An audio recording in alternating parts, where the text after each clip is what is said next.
اس کے نتیجے میں پیدا ہوئی۔ اگر ہم اس کو ایک طویل سیاسی عمل کے طور پر دیکھیں تو ہندوستان میں جو پہلی تہذیب، جو معلوم تہذیب ہے، وہ آریاؤں کی ہے کہ آریا جب ہندوستان میں داخل ہوئے، ہندوستان میں آئے، تو انہوں نے یہاں پر زندگی کو ایک نئی سطح سے جینا شروع کیا۔ انہوں نے جو کاشتکاری کے مراحل ہیں، جو کسان کی زندگی ہے، زمین کے ساتھ جو معاملہ ہے، اور چونکہ ہندوستان کی اکثر زمینات اپجاؤ تھیں، تو انہوں نے اس سے یہاں کاشت کو، کسان کی زندگی کو، فصلات کو ایک نیا رنگ روپ دیا۔ لیکن جب آریہ یہاں پر آئے تو وہ اپنے ساتھ ظاہر ہے کچھ زبانیں بھی لے کے آئے، کچھ آوازیں لے کر آئے، کچھ سائنز اور سگنیفائرز لے کر آئے، جنہوں نے جو باہم کلام ہے، باہمی جو مکالمہ ہے، اس کی فضا کو ہموار رکھا۔ اور عمومی خیال یہ ہے کہ آریہ سنسکرت زبان کے ساتھ ہندوستان میں وارد ہوئے، اور جب وہ ہندوستان میں آ گئے تو ان کی سنسکرت زبان یہاں کی مقامی بولیوں کے ساتھ اس نے آمیزش کی، مقامی بولیوں کے ساتھ وہ ملی، اور اس طرح مقامی بولیوں کی آمیزش کے بعد ہندوستان کے مختلف خطوں میں مختلف زبانیں پیدا ہوئیں۔ یہ جو آریاؤں کے آنے کے بعد مختلف زبانیں پیدا ہوئیں، ان زبانوں کو پراکرت کہا گیا، اور ایک خاص طرح کی انہیں بولیاں قرار دیا گیا اور انہیں پراکرت کہا گیا۔ اور پھر خاص طور پر دلی اور مالوہ میں جو زبانیں بولی جا رہی تھیں، انہیں اپنی لفظوں، اپنی وسعت زبان، اپنے اصواتی ڈھانچے، اپنے لسانیاتی تعاملات کی وجہ سے، میں دوبارہ سے دہرا رہا ہوں کہ جو پراکرت دہلی زبان میں دہلی کے علاقے میں بولی جا رہی تھی اور مالوہ کے علاقے میں بولی جا رہی تھی، ان پراکرتوں کو ان کی لسانی خصوصیات کی بنیاد پر زیادہ اہمیت دی جاتی تھی، اور عام خیال یہ تھا کہ یہ زیادہ وسعت رکھنے والی اور گہرائی اور گہرائی رکھنے والی زبانیں ہیں۔ اور پھر یہی دہلی اور مالوہ کی زبانیں آگے بڑھتے ہوئے یہ برج بھاشا کی شکل میں ڈھلیں، اور وہی برج بھاشا جس کے بارے میں محمد حسین آزاد نے آب حیات میں لکھا تھا کہ یہ اردو کی جائے پیدائش ہے، یا اردو کا جو پیرنٹل جو فیملی ہے اس سے تعلق رکھتی ہے، تو برج بھاشا کے نام سے موسوم ہوئی۔ جب مسلمان ہندوستان میں آئے تو وہ بھی اپنے ساتھ کئی مختلف تہذیبیں اور کئی مختلف زبانیں لے کر آئے، اور جب وہ زبانیں لے کر آئے جن میں عربی تھی، فارسی تھی، ترکش تھی، تو وہ زبانیں آنے کے بعد برج بھاشا کے ساتھ شیر و شکر ہوئیں۔ انہوں نے یہاں ایک دوسرے کے ساتھ اختلاط کیا ان زبانوں نے، اور اس اختلاط کے نتیجے میں کچھ نئی آوازیں سامنے آئیں، کچھ نئے لفظ تخلیق ہوئے، کچھ نئی زبانیں سامنے آئیں، اور اس پوری صورتحال میں ایک نئی زبان سامنے آئی جس کا ابتدا میں نام ہندی یا ہندوی رکھا گیا۔ ہم اپنے طالب علموں کو سمجھاتے ہیں کہ مسعود سعد سلمان کا جو دیوان تھا اسے دیوان ہندوی کہا گیا۔ یہ دیوان 1000 عیسوی کے لگ بھگ لاہور میں نشر ہوا، لاہور میں اس کی تدوین کی گئی۔ مسعود سعد سلمان کا ایک نام مسعود سعد سلمان لاہوری بھی ہے، اور یہی خیال، اسی وجہ سے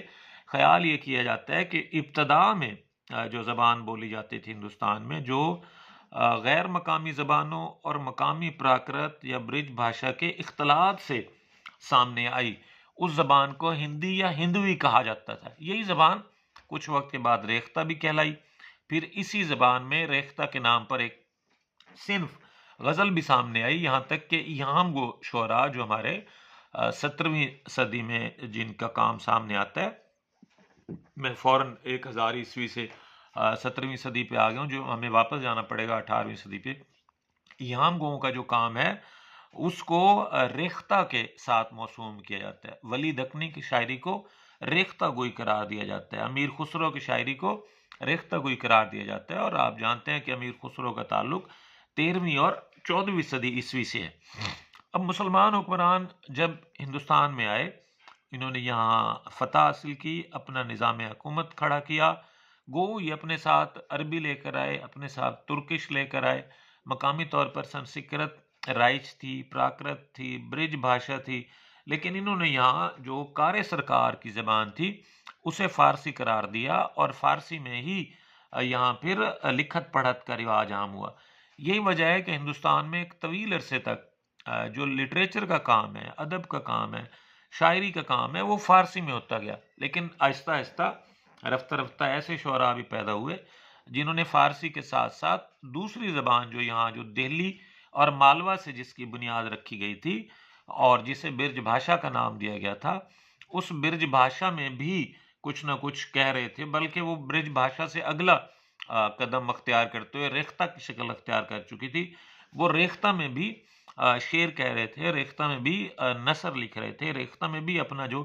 اظہار ہے اس کو کر رہے تھے. اور ان میں جو پہلا بڑا نام ہمارے سامنے آتا ہے وہ امیر خسرو کا ہے. آپ جانتے ہیں کہ امیر خسرو کے سال پیدائش کے حوالے سے 1255 پر اجتہاد ہے اور سال وفات کے حوالے سے 1325، کیونکہ ہندوستان میں آج بھی 21ویں صدی میں بھی ہندوستان پاکستان کے بہت سارے علاقوں میں بچوں کی تاریخ پیدائش لکھنے یا اس کو مربوط کر کے رکھنے یا اس کا ایک حساب کتاب رکھنے کی روایت نہیں ہے.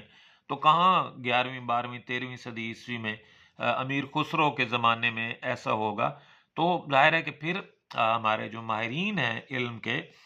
سماجیات کے، ادب کے، وہ اپنا جمع تفریق کرتے ہیں، اپنی تیغڑم لڑاتے ہیں، وہ چیزوں کے حساب کتاب لگاتے ہیں. تو ان حساب کتابوں سے یہ ایک متفقہ فیصلہ ہے کہ جناب امیر خسرو کا سال پیدائش 1255 اور سال وفات 1325 ہے. اور امیر خسرو ابتدان وہ شاعر ہیں. ظاہر ہے اب ہمارے پاس 1000 عیسوی میں مسعود سعد سلمان ہے اور پھر اس کے 250 سال بعد ہمارے پاس امیر خسرو ہیں، جن کی موسیقی، جن کی لفاظی، جن کے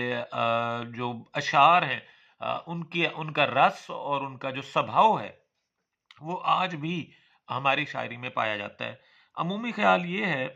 کہ جو ریختہ ہے، جو مخلوط زبان میں جو لکھی جاتی تھی،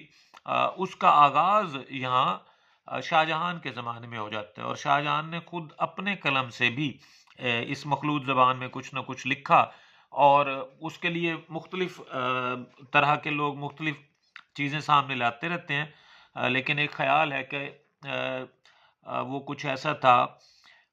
فرما علی کے در زبان ہندی، اس طرح کا کوئی تھا،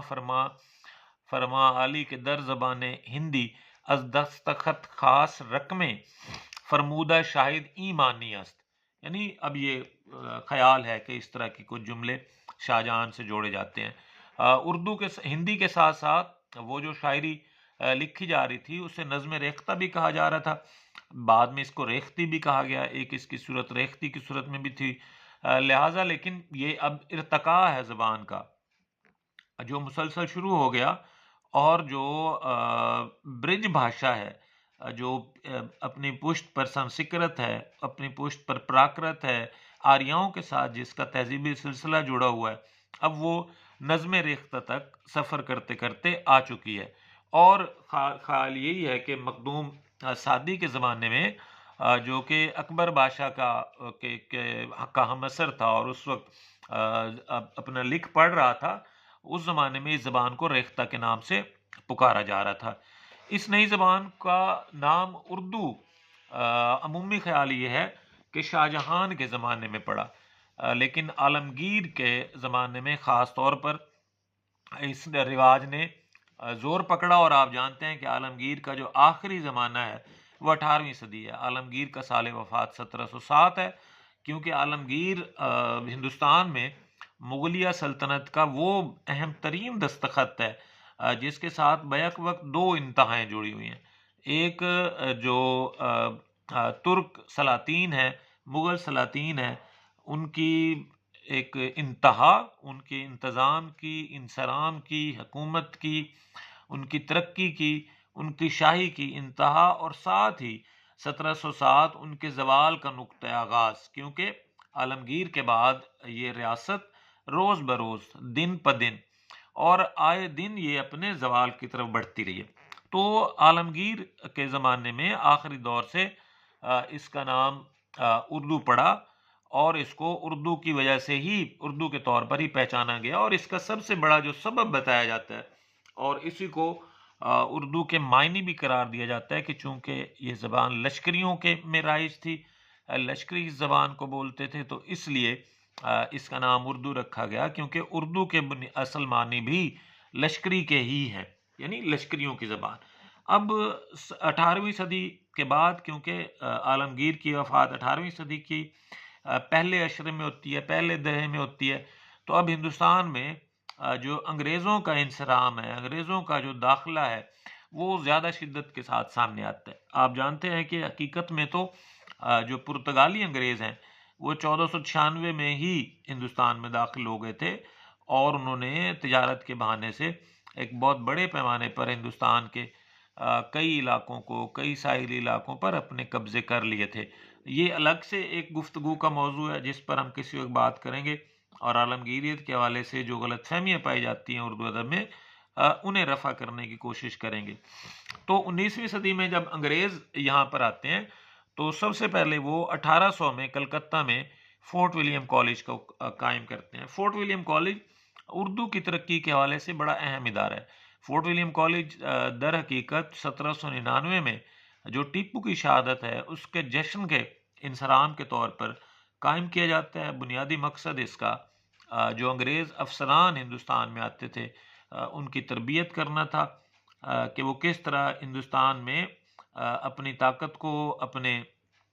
جو جاہ و حشم ہے، اپنی جو انتظامی صورتیں ہیں انہیں کس طرح قائم رکھیں گے،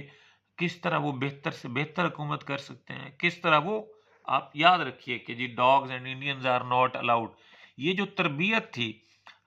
کہ ایک ایسی چار دیواری، ایک ایسا احاطہ، ایک ایسی منزل، ایک ایسی بلڈنگ جس میں انگریز موجود ہوں، وہاں ہندوستانیوں کا داخلہ منع تھا، وہاں کتوں کا داخلہ منع تھا۔ تو یہ سارا جو ذہن سازی تھی، اس ذہن سازی کے لیے جو یہاں ادارے بنائے گئے، ان میں پہلا ادارہ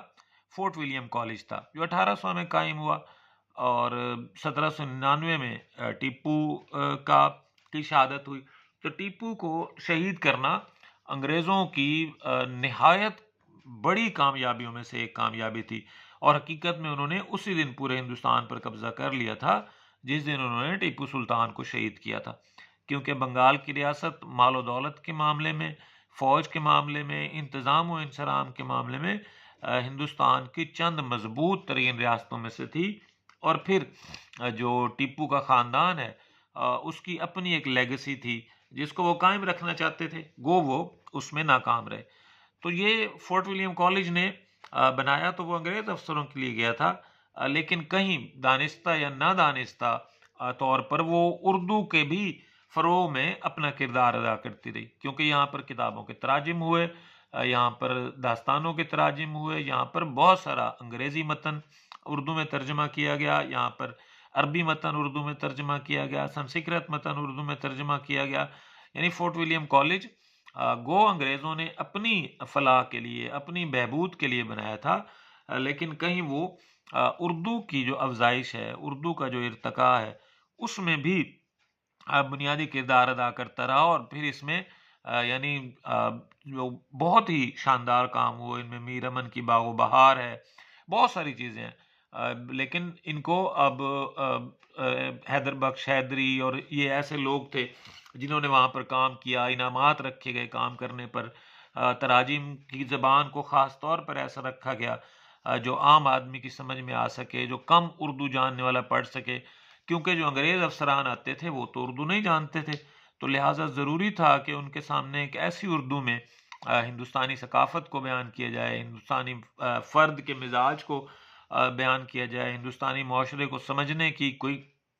کسوٹی فراہم کی جائے، ایسی کسوٹی فراہم کی جائے جس کو اردو نہ جاننے والا بھی آسانی سے سمجھ سکے، یا کم اردو جاننے والا بھی آسانی سے سمجھ سکے۔ اب فورٹ ولیم کالج میں جو تراجم سامنے آئے، دراصل یہ جدید اردو کی بنیادی شکل ہے۔ ہم اپنی گفتگو یہیں روکیں گے اور آئندہ ہم یہیں سے اپنی بات کو آگے بڑھائیں گے، اور صرف ایک پس منظر میں جانا بڑا ضروری ہے کہ اردو، اب یہ جو زبان جو فورٹ ولیم کالج تک آتے آتے اردو زبان بن چکی ہے، اس میں بہت پہلے سے، یعنی امیر خسرو کے بعد، مسعود سعد سلمان لاہوری کے بعد، اس میں نثر کا خزینہ بھی موجود ہے، اور اس میں شاعری کی پوری ایک روایت بھی موجود ہے۔ لیکن مزے کی بات یہ ہے کہ وہ نثر کا خزانہ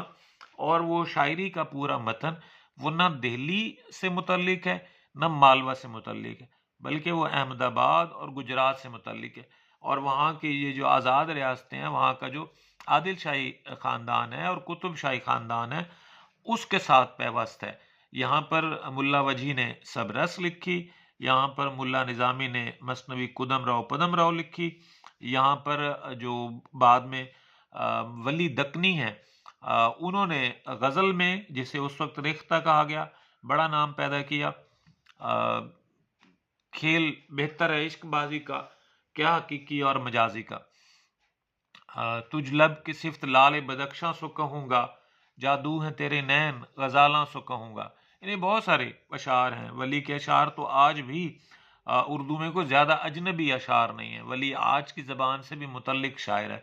تو اردو میں جو تخلیقی ادب ہے اور جو تحریری ادب ہے، وہ منثور ادب ہو یا منظوم ادب ہو، اس کا رواج بہت پہلے سے 14ویں صدی سے ہی، 13ویں اور 14ویں صدی سے ہی جو دکن ہے ہندوستان کا، مغربی جو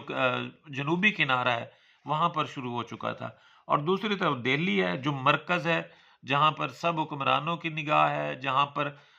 ریاست کے فیصلے ہوتے ہیں، جہاں پورے ہندوستان کو کنٹرول کرنے کی باتیں ہوتی ہیں، وہاں پر ایک اور زبان یعنی اردو کی صورت میں، جو کہ جیسے آپ کو بتایا کہ وہ آریاؤں کی آمد کے ساتھ ہی وہ سنسکرت اس کا نام پڑا، پھر پراکرت ہوئی، وہ برج بھاشا ہوئی، برج بھاشا سے وہ